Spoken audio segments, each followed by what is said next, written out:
I'm getting ready to do a review on a Wynola Ranch 4 battery cage. That means it has 4 cells in it. And first I wanted to show you some of my cages that I built and the things I like about them, so I can compare it to the only store-bought cage I have is this Wynola Ranch. And because a review ain't no good unless you have something to compare it to. So all I got is the ones I built. So now I still got a cover on it because this is Illinois, and just a few days ago we was at 0 and now we're at 45 or 50. So this is one of the feeders I use. That is a J feeder, and it's got little let me open the door so it doesn't show you it's got little grates across it so they can stick their head through and eat the food, which right now it is empty and they're probably thinking they're getting fed. And then I put a piece of ductwork into it. Now it comes up where I can just literally feed them right through the top of the cage, and I don't even have to open it to feed them, okay? And I do have a water system, but right now I got water, that kind of water too, because it freezes. I want to make sure I can change it so there ain't no water in the actual system out here. This is where I keep my my jumbo English whites out here in this cage. And then we go into the inside the shed where that cage is hooked onto, and they can come into here if they need to be warmer, where they have a more warm cage and there's sand and stuff in there, and they can play and whatever they want. Now, yeah, humanitarian wise, it's kind of a cool cage, but you know, you don't have all the fancy buzzers and whistles as you have these commercial cages. And so I wanted to do this review on this and tell you the likes and the dislikes I have on this Wynola Ranch. Now, I'm not bashing them and I'm not recommending them, just letting you know the differences.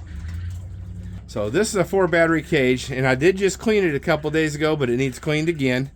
If you can see that wet spot on my floor there, and where the poop shoots out the side sometimes. Well, that is because right here, the cage goes right to this mounting bar all the way up, okay? And the trays is right there, so if they're standing there, they can shoot it right out the sides that they want. That's what happens. Now, I've changed the trays because it was one tray all the way across, and I got a friend that owns a donut shop, and she had all these old trays, and I can put 2 of them in there, but they sit on top of each other. So I'm gonna probably put some spacers in between the cage and that will take care of that problem with the poop falling on the floor, and they'll sit level too. But I did that because they're much lighter than that one big pan, unless you're changing them every day, which I don't want to do. And I put a 17-gallon barrel I found in Marketplace for their water. Now, I like that, but the waterers, see if I can zoom in so you can see them. Birds are in the way now. They're little show-offs. You can barely see them. You can see that one better because there ain't no birds in there. That's my hospital cage. Anyway, the waterers, if you can see it, they leak. They have leaked since I've got this cage. All of them leak, and that results in this mess. You see that water in with the poop? Makes these trays completely heavy because they're always sopping wet. Brings the ammonia levels up really, really high here in my shed, and so I have to clean them every couple of days because it's just nasty. Now, I plan on putting waters on the back with maybe a large water, kind of like these feeders they got on the front. I'll probably build them on PVC or something with a large float system in each one with a pan under them that runs the water into like a bucket or something off to the side so it isn't dumping down to my poop trays. So that's something I don't like about it.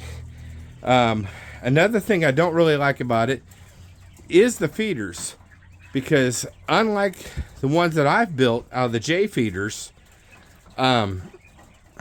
I can put 4 quarts of food in here and it'd be empty every day. See, empty. This one, empty.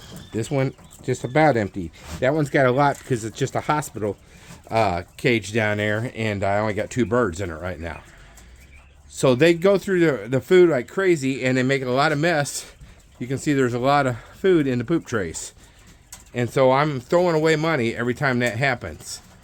So I'll probably cut some holes in the side of each one of these and build a J feeder where I can put food in a, it's more restricting with them just making a mess. They still get fed, they just don't get to make the mess.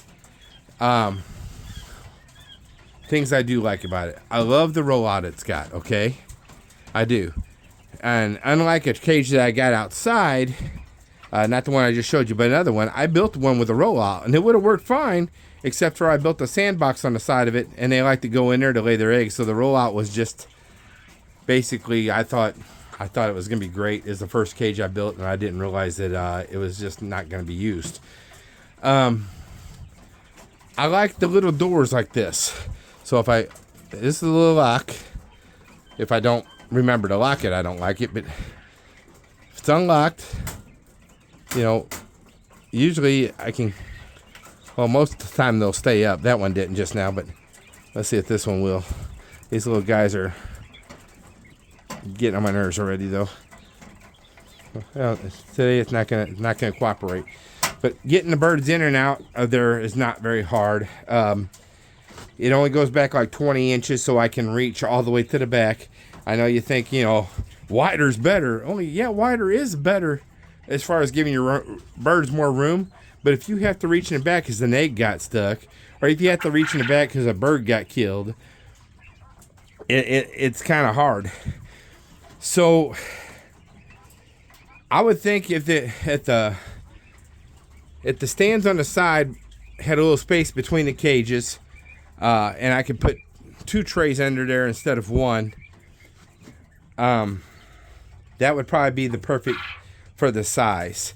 The feeders, I like mine better, and the waters, I can't stand on this thing. But as far as convenience, and I can keep my birds inside the shed during the winter where I can kind of keep the water from freezing, that's awesome. And that's my review on this Wynola ranch. I mean, for the money, yeah, I guess it's okay because I can't find this material at this gauge to build it better myself. So buying theirs and then modifying it is not a bad deal for me. Now, my outdoor brooder, I'll go ahead and show you that. And right now it's winter time, so I do this a little bit to hold the heat in a little bit better. It's just a horse trough like from Tractor Supply, and I just use the J feeder. I don't put the extra tube on it because their babies are messy anyway.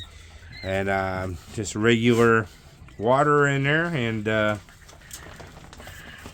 I'll keep them in there till they're probably about 3 or 4 weeks old, and then I'll probably move them into that hospital for another week, and then I'll go through all my birds and I'll start separating them to moving the roosters into the grow out pen for freezer purposes. And I also, you know, try to help people out with the meat and stuff like that and teach them how to do this kind of thing, because